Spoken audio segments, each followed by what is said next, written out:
Olá, eu sou o padre José Ribamar Nunes Rocha, eu tenho 56 anos, sou casado, moro aqui em Brasília e, portanto, da Diocese de Brasília, e quero dividir com vocês nesses 20 encontros que teremos do curso de Teologia Pastoral, quero dividir esta experiência que Deus me proporcionou nesses 26 anos de padre.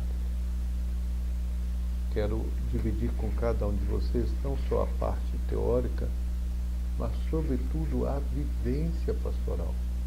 Tudo aquilo que Deus permitiu que eu experimentasse ao longo dos meus 26 anos de padre. Quero partilhar, colocar em comum, para provocar em cada um de vocês uma reflexão e uma ajuda para que possam aprimorar sua vivência pastoral. Bem-vindos ao curso de Teologia Pastoral da Igreja Católica Apostólica Brasileira. Na introdução deste curso, nós vamos começar a refletir agora, porque não há como negar um caos no mundo contemporâneo. Existe um materialismo teórico e também um materialismo prático que nega a existência de Deus, que nega a presença de Deus no meio de nós. Esse desequilíbrio psíquico e moral nas relações sociais e o desequilíbrio da natureza, que é uma consequência de todo esse desequilíbrio no próprio ser humano. Vamos começar a refletir sobre isso. Este materialismo prático, na prática, e o materialismo teórico, negando a existência de Deus, a gente vai ter essa expressão a partir da descredibilidade daqueles que estão à frente das igrejas, com seu discurso incoerente entre aquilo que se prega e aquilo que se vive. Quer dizer, essa incoerência vai não só refletir o materialismo que a própria pregador tem na prática,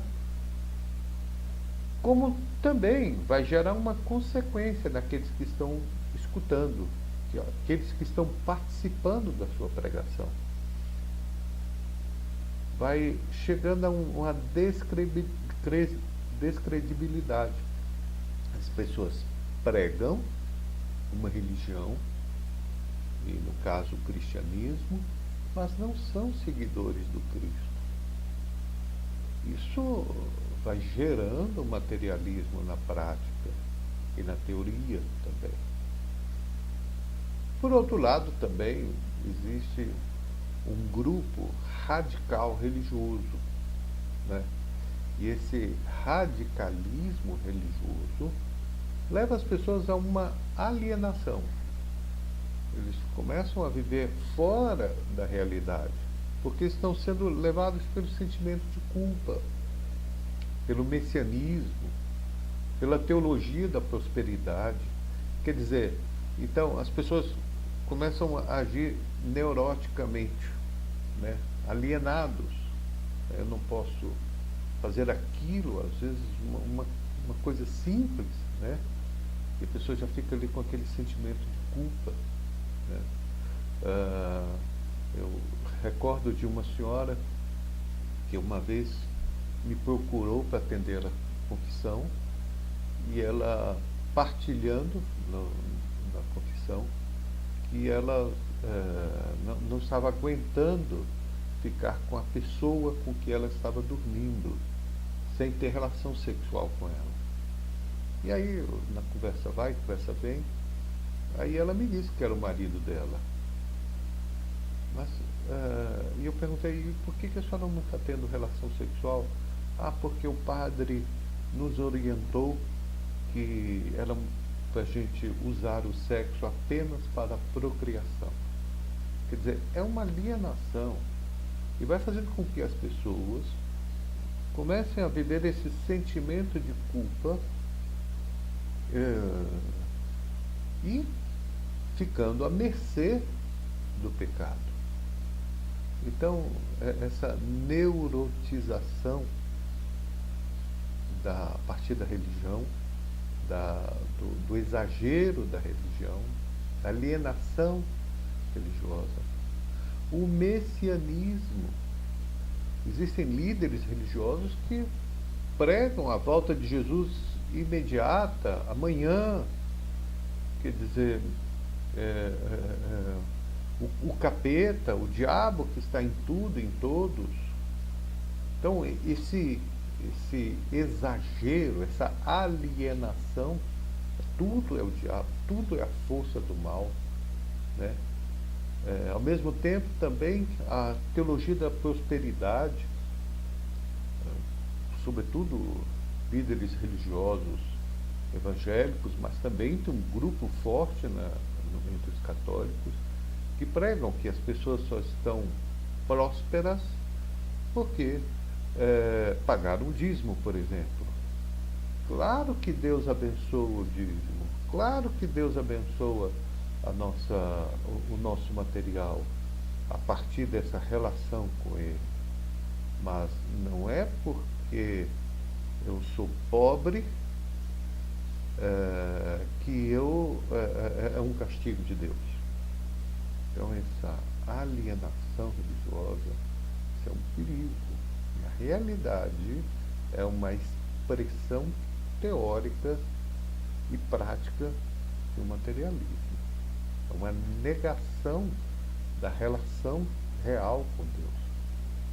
Outra questão também, uma outra expressão do materialismo prático, teórico, é o uso da religião com finalidades políticas e finalidades egoístas. Pessoas que usam religião para fazer o mal, para alienar as pessoas, para usar as pessoas, não só na questão política, mas também pela questão financeira, né?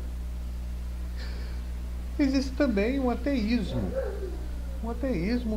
teórico, as pessoas que não acreditam em Deus, não só porque estão vendo essa incoerência, mas também porque entendem que não precisam de Deus. Não precisam de Deus para a sua vida. Eles podem viver muito bem sem Deus. E também o agnosticismo, né? Que é impossível, para o agnóstico, é impossível haver uma argumentação sobre a existência de Deus. Enquanto que o ateísmo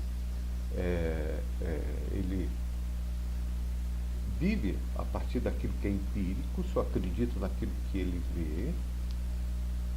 O agnóstico não, ele nega a existência do absoluto. Então, todo esse universo de pensamentos vai negando a existência de Deus. Isso nos traz consequências.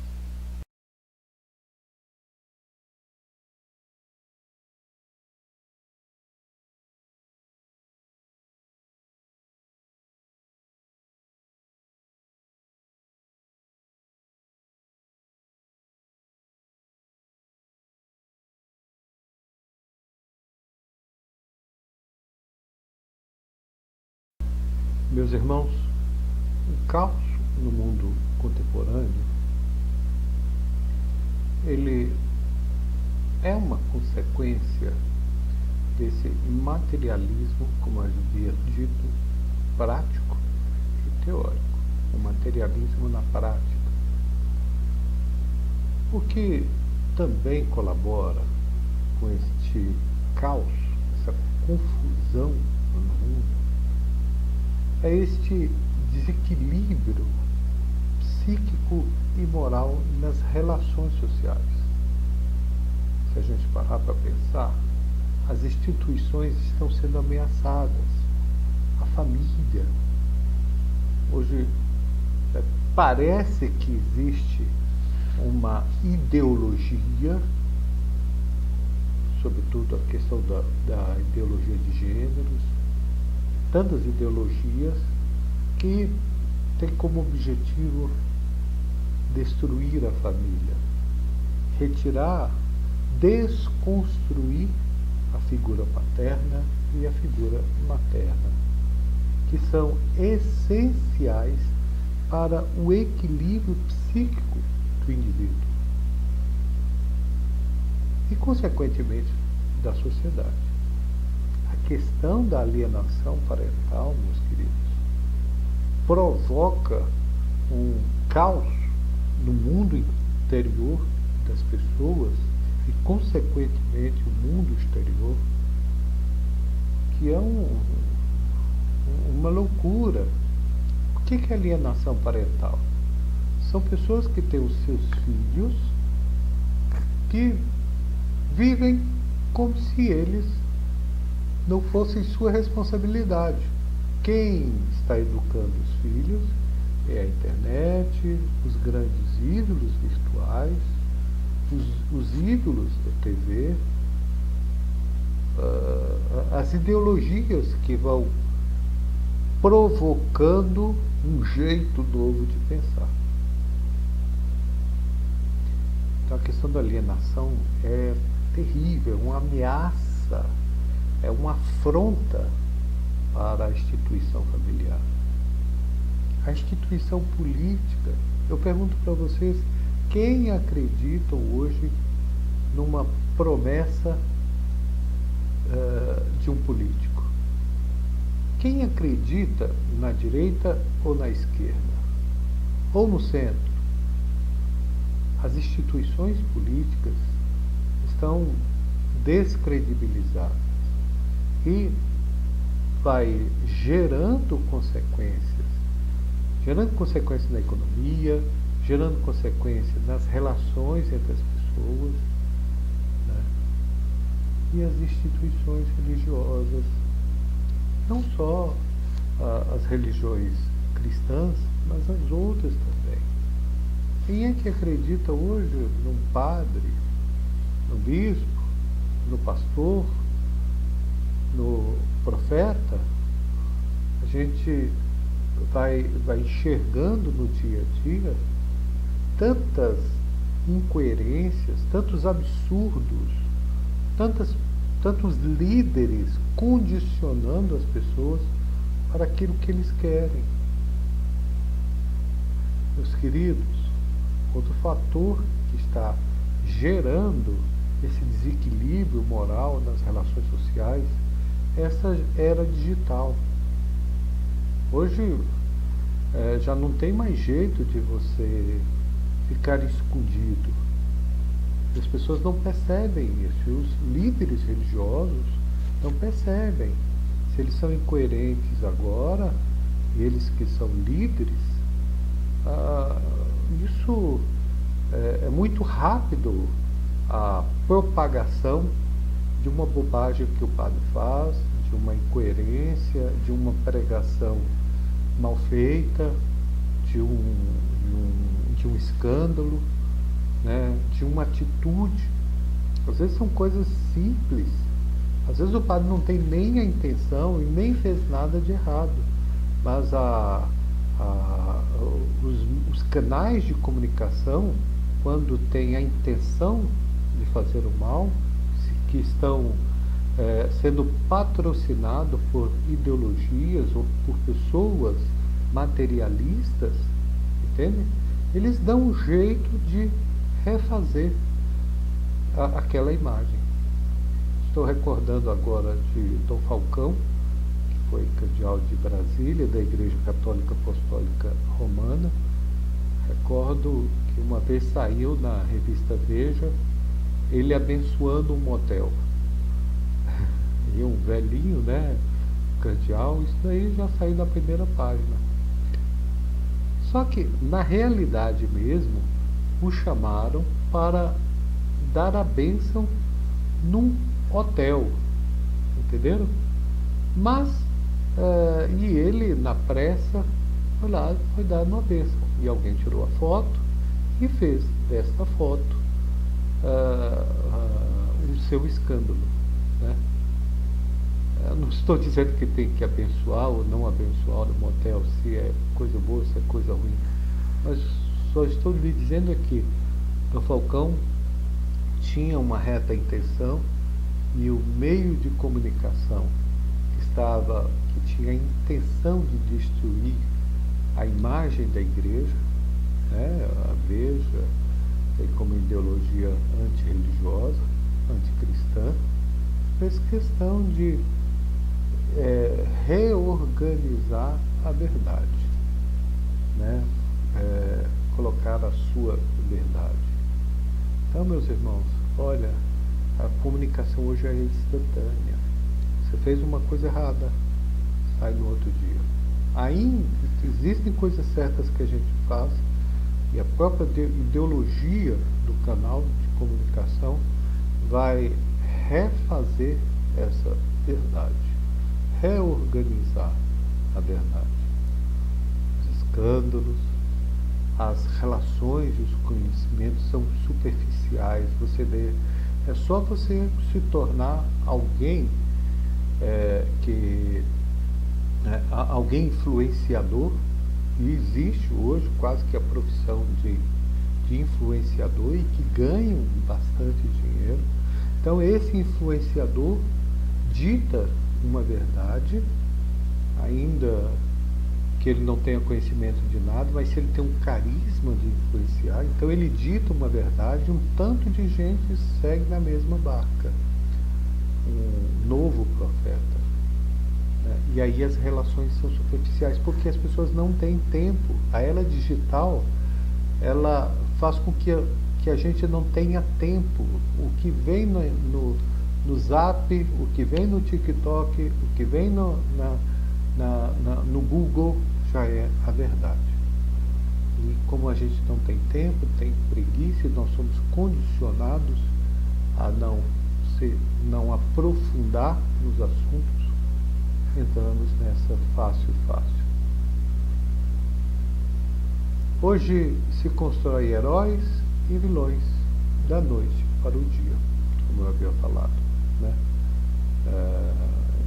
Em menos de um ano, o presidente Lula saiu de herói nacional para um vilão, né? O presidente Bolsonaro, que está agora, que ninguém conhecia, de um ano e meio, virou toda uma página e se tornou um mito, um herói nacional, né? Isso tudo a partir de fake news, a partir da propaganda política, do marketing político. Meus queridos, é hora de parar para refletir sobre isso. E esse desequilíbrio social e financeiro, as pessoas que, a partir dessa era digital, a partir desse caos, vai se construindo um desequilíbrio social, desequilíbrio financeiro, isso vão se criando ideologias. Quem é mais pobre intelectualmente é motivado, levado como um gado para aquele que é mais que tem um aprofundamento ou é um influenciador.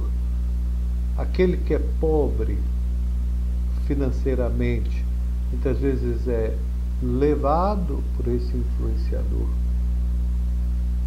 e aí nós vamos gerando essa confusão no mundo, esse desequilíbrio psíquico e moral nas relações sociais vão contribuindo para este caos no mundo também é consequência desse desequilíbrio da natureza. E esta natureza, sendo influenciada pelo humano, ela parece estar desequilibrada. O homem, ele não age como alguém semelhante àquele que o criou. Quer dizer, nós somos criados à imagem e semelhança de Deus. Mas nós, humanos, não temos agido, não temos ações semelhantes àquele que nos criou. Vejam só, nós estamos usando mal a natureza. E a gente acaba sobrevivendo da vingança da natureza, das consequências da natureza. Vejam só, os alimentos que são geneticamente modificados, que são os transgênicos, as pessoas usam o químico, as pedras, o solo, para fazer mal aos outros, as plantas, né? É como se a criação, a natureza, os animais estão gritando, né? Aí a gente vai recordar a Sagrada Escritura. Peguem a Sagrada Escritura, vejam, em Romanos 8, capítulo 8, versículos 19 a 20, o Senhor São Paulo escrevendo para ele, vai dizendo, olha, por isso a criação aguarda ansiosamente a manifestação dos filhos de Deus. Hoje a natureza está submissa à manifestação dos filhos que não são de Deus, que não estão agindo semelhante ao Senhor que os criou. Por isso, a criação foi sujeita à vaidade, não por vontade dela, mas por vontade daquele que a sujeitou. Parem para pensar, gente, nós estamos no ano 2021, no final da década passada, tivemos esse problema da pandemia. Que loucura esse Covid-19. Que loucura tantos outros vírus que estão sendo espalhados, AIDS. A gente não sabe se está sendo fabricado ou se é consequência de um mau uso dessa natureza. O microcosmos e o macrocosmos estão poluídos, estão violentados. A gente tem como exemplo as bombas atômicas, os lixos espaciais, né? Os vírus que estão sendo quimicamente modificados e se tornando instrumentos, canais de guerras biológicas e químicas. E a natureza vai se desequilibrando. Nós vamos entrando num caos, estamos numa confusão. E diante deste cenário que a gente está refletindo agora, talvez você faça a mesma pergunta que os ateus, os que praticamente estão vivendo o ateísmo, os que estão longe da religião, fazem: aonde está Deus? Quem é Deus? Quem precisa de Deus? O que é Deus? O dicionário diz que Deus é um ente infinito, eterno, sobrenatural e existente por si só, causa necessária e fim último de tudo que existe. E aí vem a outra pergunta. Uma coisa é Deus, outra coisa é religião. O que é a religião? É a crença na existência de um poder ou princípio superior, sobrenatural, do qual depende o destino do ser humano, ao qual se deve respeito e obediência. Existe uma postura intelectual e moral que resulta desta crença. E aí nós que somos religiosos, diante desse quadro que a gente esteve refletindo anteriormente, a gente pergunta: aonde está Deus? Ou talvez a grande pergunta do humano que está agonizando na sua cruz, a cruz que ele mesmo fabricou. Talvez nós estejamos gritando, o humano esteja gritando: meu Deus, por que nos abandonastes? Porque nós cremos na existência desse poder ou Senhor superior. E aí a grande pergunta: até que ponto as religiões têm ajudado as pessoas a encontrarem Deus? Será que as pessoas precisam de religião para encontrar esse Deus?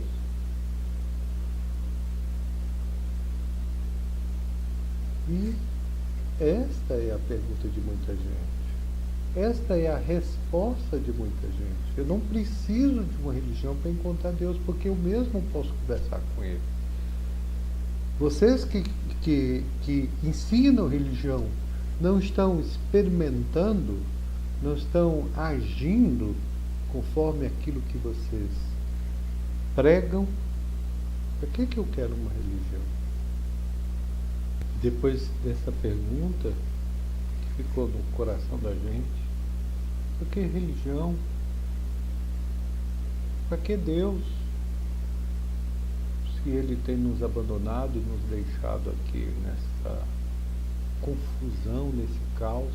Deus criou o mundo a partir do caos, e agora o humano está levando, trazendo, puxando esse mundo para o caos. E aí vem a nossa pergunta: o que é teologia? O dicionário diz que é a ciência, o estudo que se ocupa de Deus, de sua maneira, de seus atributos, de suas relações com Deus e com o universo. E aí vem a pergunta: ora, se teologia é isso, o que seria a teologia cristã? É um estudo sistemático sobre o Deus de Jesus Cristo e a fé, baseado nas Sagradas Escrituras, na tradição, na história de suas concepções e seus aspectos. E vem a pergunta: para que uma teologia pastoral cristã? O que seria uma teologia pastoral cristã? Seria um estudo sistemático sobre Deus e os métodos para praticar o ensino da fé cristã.